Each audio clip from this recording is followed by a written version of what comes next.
farinha, água, sal e fermento. A receita é bem simples, mas há milhares de maneiras de fazer e todas deliciosas quando prontas. Não é à toa que o pão é o tema da nossa série especial dessa semana. Nossos repórteres foram para Portugal, França e Itália, atrás dos segredos desse que é um dos alimentos mais consumidos no mundo.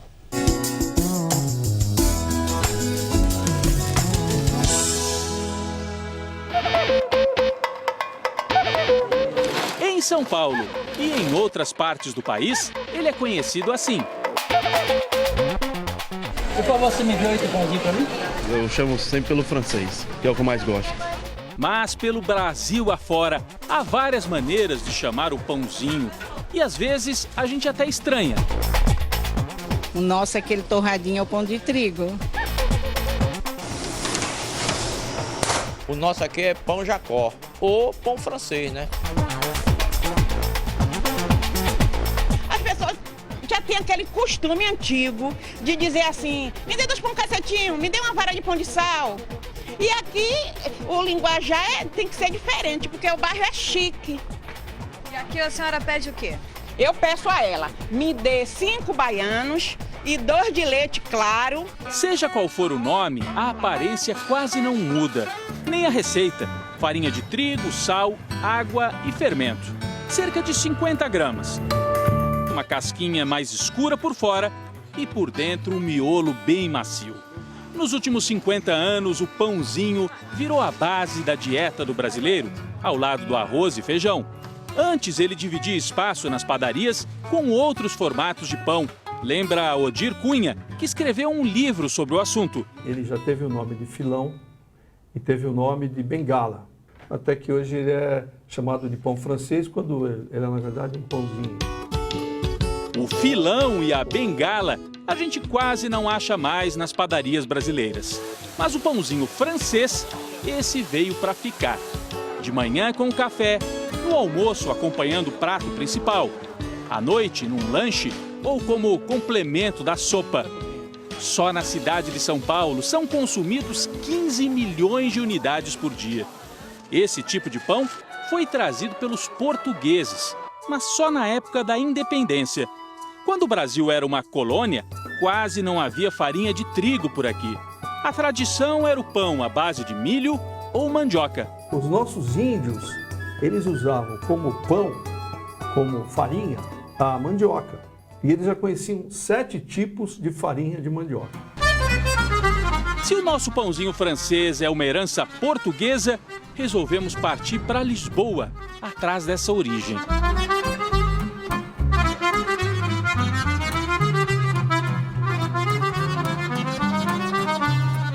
E aí vem a surpresa. E pão francês, você sabe o que é? Não. Aqui em Portugal não se fala. Eu não conheço. Pão francês. Baguete? Não. Não? Não conheço, então. Não faço ideia. Você sabe o que é pão francês? Francês? Não. No Brasil se chama de pão francês. Aqui? Não, aqui só temos o croissant francês. Eu então pergunto ao Diogo, balconista desta padaria na região central de Lisboa. Pão francês? Aqui não pedem muito isso, não há. Aqui não... Sabe o que é pão francês? Sei. É um pão, acho que é um pão de baguete. Não, Diogo, pão francês no Brasil não tem nada a ver com a baguete francesa. Em matéria de pão, a gente definitivamente não fala a mesma língua. Os portugueses é que inventaram a receita do pãozinho mais popular do Brasil, que muita gente chama de pão francês. Só que aqui em Lisboa mesmo, esse aqui é o pão que sai do forno todos os dias. Bola d'água é o nome dele, quase do mesmo tamanho, mais crocante do que o nosso. Uma receita simples e um sabor delicioso. O Paulo é quem nos mostra o preparo do bola d'água. Ele é rigoroso com o controle da temperatura. Tem que haver um balanço exato entre água, farinha e o ar. Tem que estar em 52 graus para o pão ficar no ponto que vocês querem. É a única maneira que nós conseguimos controlar para que o pão saia sempre igual. Depois da farinha e da água, hora de acrescentar o fermento, ou a levedura, como dizem aqui. Levedura são micro-organismos vivos aí, né? Sim, certo. E elas adoram açúcar e água. Elas só conseguem viver num ambiente úmido.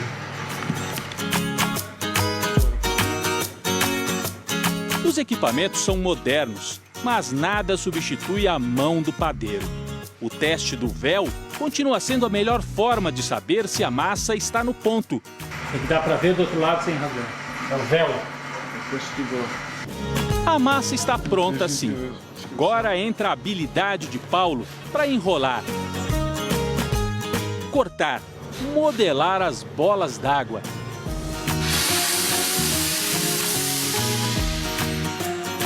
Os pães seguem então para o forno a 250 graus.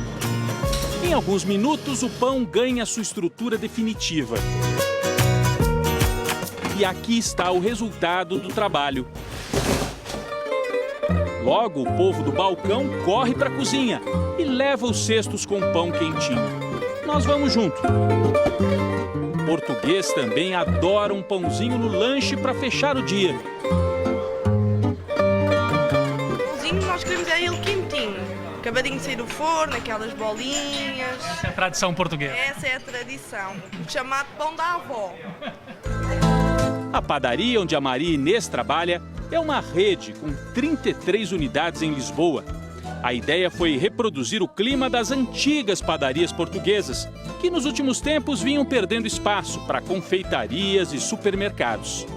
O marketing do pão inclui frases divertidas pelas paredes, bem ao estilo lusitano. Pão mole e uvas, as moças põem lindas e as velhas tira as rugas. No balcão, alguns nomes curiosos para nós brasileiros. Além do bola d'água, o carcaça de bico, o padeira grande. A única coisa que não encontramos por aqui é o nosso pão francês. O dono do negócio diz que a receita que faz sucesso no Brasil não agradaria o paladar dos portugueses. Acho que tem pouco sabor, não tem textura, não tem crocância. Esse Claramente prefiro o pão português. Olha que no Brasil muita gente não concorda com você, viu? Nuno Carvalho trabalha de terno, roupa social. Lembra mais um executivo.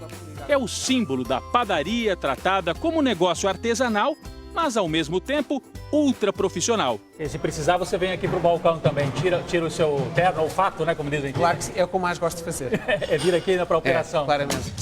Tão grande como a rede de padarias que o Nuno dirige em Lisboa, é essa panificadora na zona leste de São Paulo. Começou com uma portinha simples de esquina em 1954. Hoje é considerada a maior padaria do Brasil. As mesmas famílias são donas há mais de 60 anos. O negócio já está na 4ª geração. Hoje tem até um executivo contratado.